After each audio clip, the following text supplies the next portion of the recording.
பெரும்பான்மையான இந்துக்களுக்கு எதிரி பாஜக தான். இந்துக்களுக்கான இடஒதுக்கீட்டை எதிர்ப்பவர்களும் பாஜக தான் என்று திமுக எம்பி கனிமொழி குற்றம் சாட்டியுள்ளார். நெல்லை, தூத்துக்குடி, கன்னியாகுமரி தொகுதியில் போட்டியிடும் இந்தியா கூட்டணி வேட்பாளர்களுக்கு தஷனமாரா நாடார் சங்கம் கனிமொழியை நேரடியாக சந்தித்து ஆதரவு தெரிவித்தது. அந்த நிகழ்ச்சியில் பேசிய கனிமொழி, இந்துக்களில் பெரும்பான்மையானவர்கள் பிற்படுத்தப்பட்ட ஒடுக்கப்பட்டவர்கள்தான் என்றும் தெரிவித்தார்.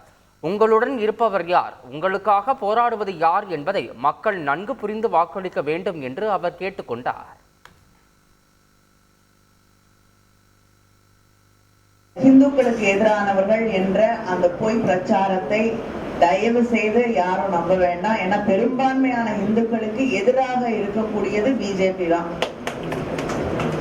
அவர்களுக்கு இது இடஒதுக்கீடு வரக்கூடாதுன்னு நினைக்கக்கூடியவர்கள், அவங்க படிச்சு நல்ல நிலைக்கு வரக்கூடாது என்று நினைக்கக்கூடியவர்கள், இப்படி பெரும்பான்மையாக இருக்கக்கூடிய பிற்படுத்தப்பட்ட, ஒடுக்கப்பட்ட, ஒதுக்கப்பட்ட மக்களுக்கு, இந்துக்கள் பெரும்பான்மையானவர்கள், ஒடுக்கப்பட்டவர்கள், ஒதுக்கப்பட்டவர்கள், அவங்கள பத்தி எல்லாம் பிஜேபி என்றைக்குமே கவலைப்பட்டதில்லை, அக்கறை எடுத்துக்கொண்டதில்லை.